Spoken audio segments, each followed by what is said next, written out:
value of the glucose in the blood 2 hours after you do the test, depending on the value, you're either diagnosed with GDM or not, or you may be kind of in between, and then you're supposed to ingest a larger amount of glucose to reach diagnoses. What's unique about GDM, if you think about health record data, I mentioned biases. Health record data, although very large, has a lot of biases because most of us go to the Klali to do tests only when we don't feel well and when we're sick. So it's not really a measurement of the healthy population. The measurements themselves are biased. What's unique about GDM is that this is one of those very few instances where, as I mentioned, all women are screened between week 24 and 28, so it suffers much less from these biases, okay, which is one of the main reasons, aside from its medical importance, that we decided to focus on this problem. And so we wanted to ask, because GDM is being diagnosed currently at week 24 to 28, we asked whether we can use the Klali data to make diagnoses earlier. So we started in this data with close to 1 million pregnancies that are documented in the Klali data, and after filtering for complete and clean data, we ended up with close to 500,000 different pregnancies between the years 2012 to 2016. That's going to be our training set, and as a test set, we used the future test set to simulate the real-life situation that would happen if you develop a system on past data and you want to test its performance on future data, and so we used close to 100,000 pregnancies between years 2017 and 2018. And overall in this project, we analyzed over 200 million blood tests from these women.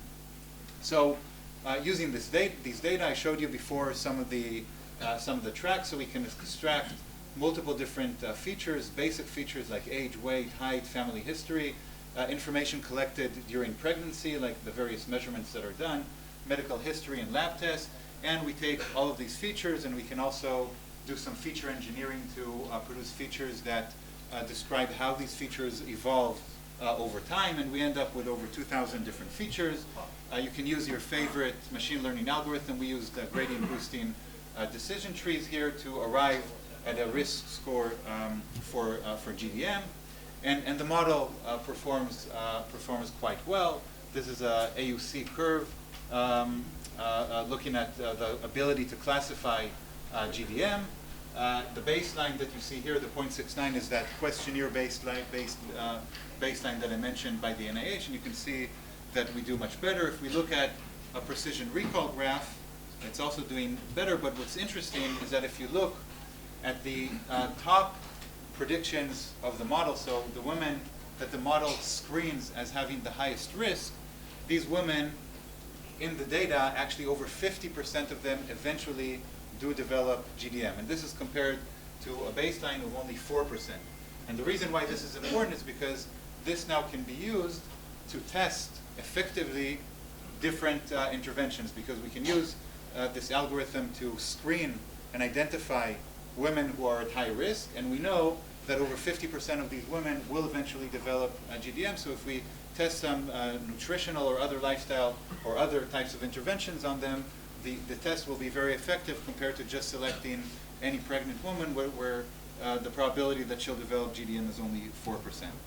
And if we quantify this into different deciles, then we see that the highest decile of predictions of being at risk for GDM has close to 300-fold increase in risk compared to the lowest decile that's identified by the model. We can also look at how the model is doing on different subsets of this population, and we see that, for example, from the second pregnancy and on, the performance of the model is significantly increased compared to its average performance. And also interesting is if we look at women who, according to current baseline, this NIH questionnaire, women who are at high risk, the questionnaire doesn't provide any more information, basically an AUC that's close to random, but on these high-risk women, the model is still able to extract information that distinguishes those that, according to the questionnaire, are high risk but will develop GDM from those who will not. Okay, another interesting aspect that we care about a lot in machine learning models and also in this problem is not just the black box predictor, but which features are really driving the predictions.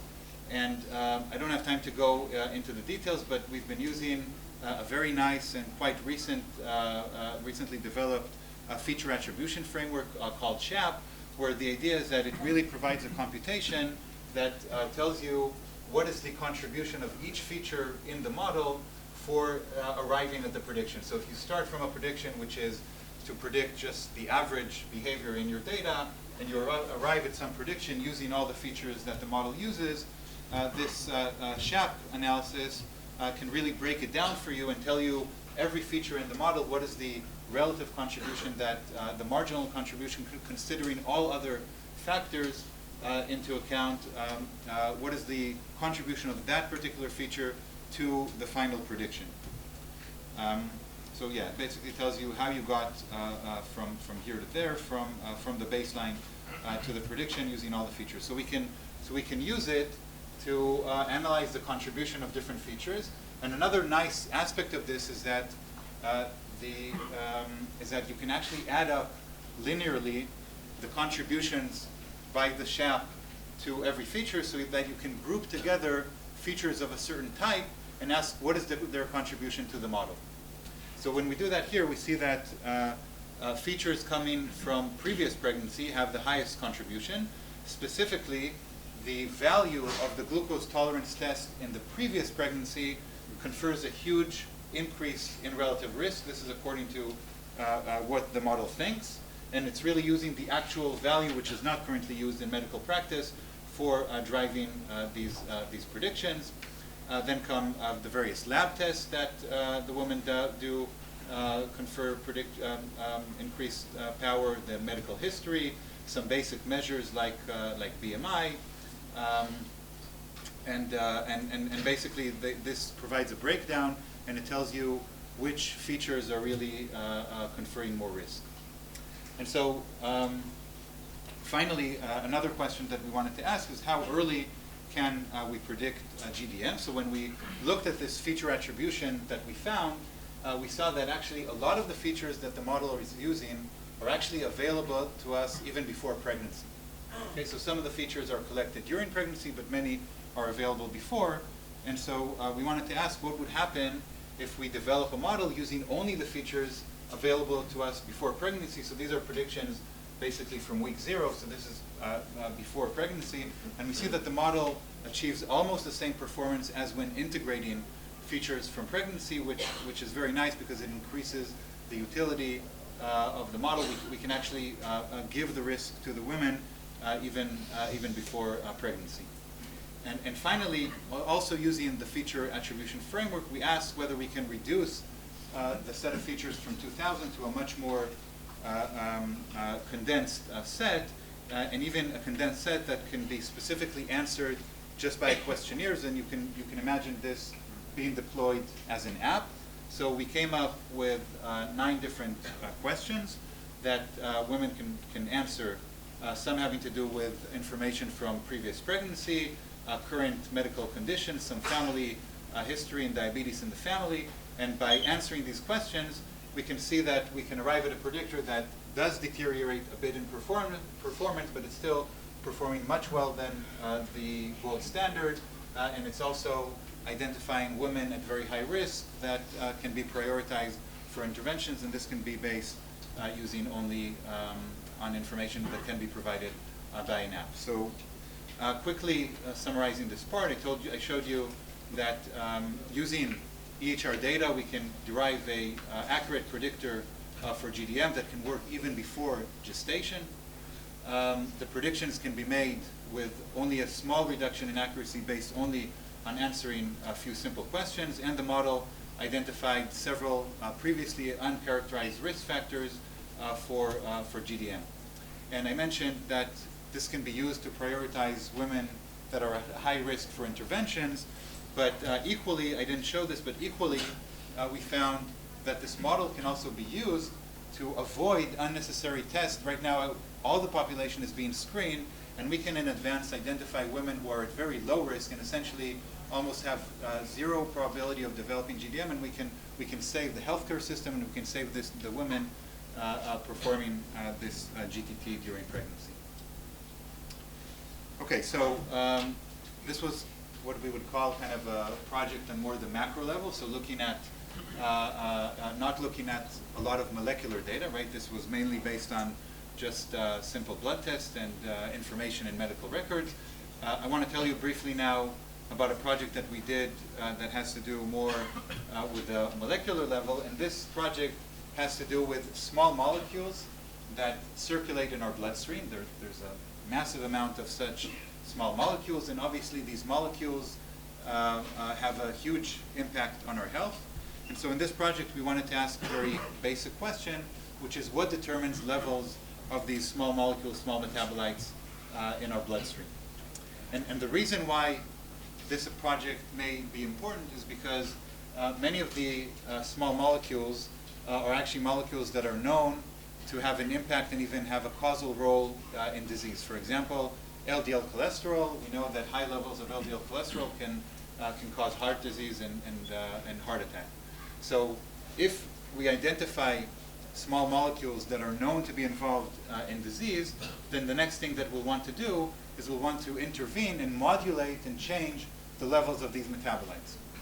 So in order to do that, we need to understand which factors control and determine the levels of these metabolites, and if we identify these factors, then we can go and intervene in them and affect the level of the metabolite, which if causes disease, we can then hopefully have a path, a new therapeutic path for treating disease. For example, if diet or gut bacteria are determining levels of the metabolite, we can then imagine interventions directed at changing these elements to change the disease-causing metabolite. So to work on this project, we recruited a cohort of 1,000 participants in the lab. We collected various information from them, so very extensive profile of blood tests, medical background and food frequency questionnaires, genetics, information on gut bacteria, several physiological measurements, and we did a measurement of small molecules in their bloodstream. This is measured by separating the masses of small molecules with equipment called mass spectrometry. This can measure, in our case, over 1,200 different metabolites in our bloodstream. One of them is cholesterol, but there's 1,200 others. These are quite common small molecules, quite common metabolites. Over 1,100 of them are found in over 50% of the people. And they come from various different classes of different molecules, amino acids, lipids, xenobiotics, which are foreign objects, and so on and so forth. And so as the most stringent test to see whether we can identify the determinants of these metabolites, we asked whether we can use all the personal information that we collected about people in order to predict out of sample levels of these metabolites in people's blood. So how would this work? Let's say that we wanted to predict levels of caffeine from dietary information. We would collect information on diet from people. We would measure caffeine levels in the blood. Caffeine is one of the metabolites that we measure. We would, again, pick our favorite algorithm to learn this mapping between the dietary features and caffeine levels. And after training this predictor on this training data, we would take data from a held-out subject who we didn't see before when training, take only his or her dietary data, and make a prediction of his or her levels of caffeine, and then compare it to the measured level, right? So the standard machine learning approach. And when we do this for caffeine, out of sample, we can see that we can actually obtain fairly good predictions of levels of caffeine. But caffeine is just one of the 1,200 metabolites that we have.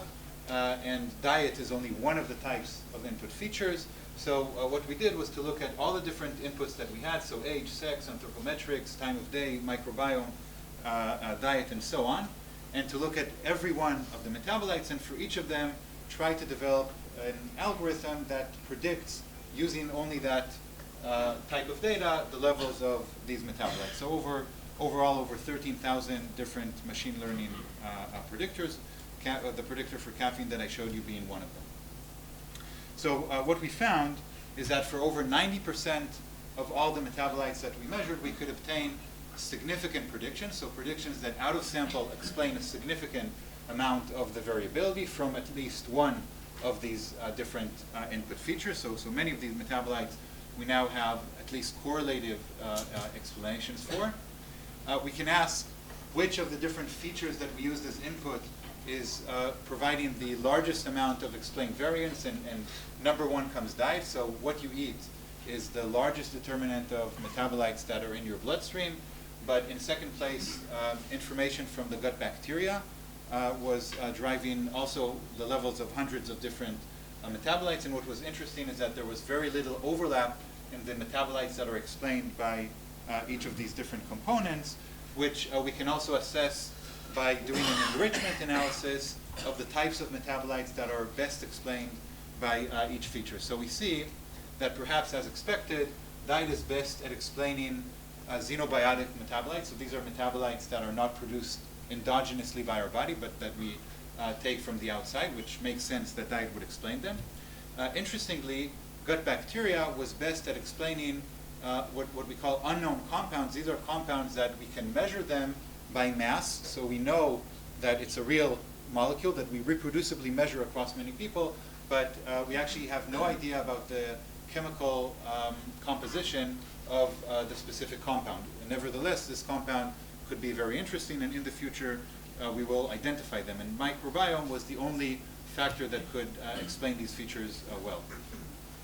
So again, we also wanted to use SHAP analysis to see not just whether diet explains metabolites or microbiome explains metabolites, but what is it in each of these different groups that is driving the prediction, so that we can gain further insight. So again, this is the SHAP-based analysis, which I strongly recommend looking at if you don't know it.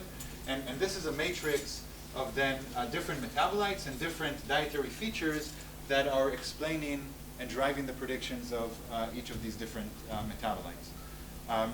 So just to show you an example, some nice positive controls, expected but nice to see.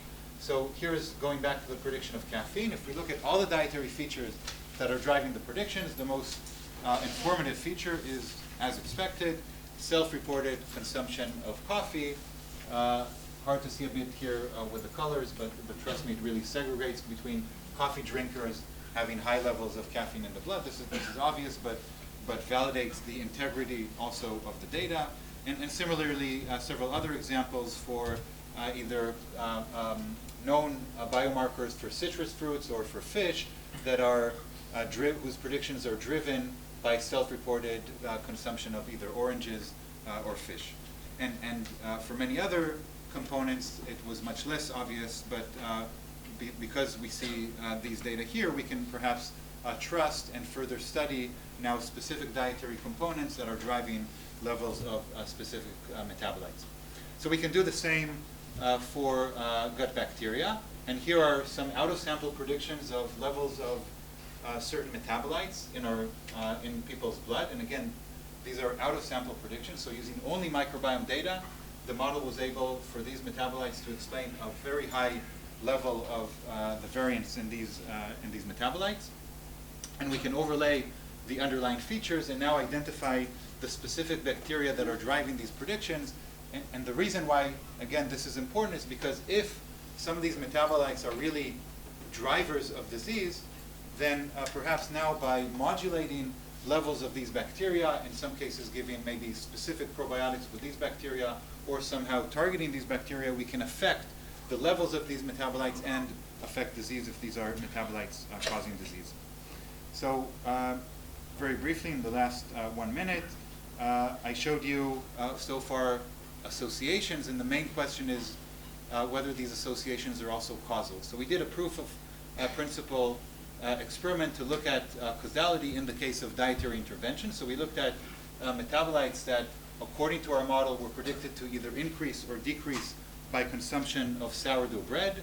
And we took 20 participants, we gave them sourdough bread for 1 week, and indeed saw that on average metabolites that from the observational data were predicted to increase after sourdough bread consumption. Indeed, after 1 week of consumption of sourdough bread, increased in the blood of these participants. And the predictions were quite specific because when the same participants consumed white bread, these metabolites did not increase. So this is at least proof of principle, proof of concept demonstration that in some cases we can we can use the observational data to then design targeted interventions and prove the causal nature of these predictions. I think I'm out of time. I'll skip the summary and just go to the most important acknowledgement slide and mention the many people that worked on this project from my lab, so various students that drove these projects, our collaborators from Bellinson on the GDM project, Ran Balitzer from Galit, and with that, thank you for your attention.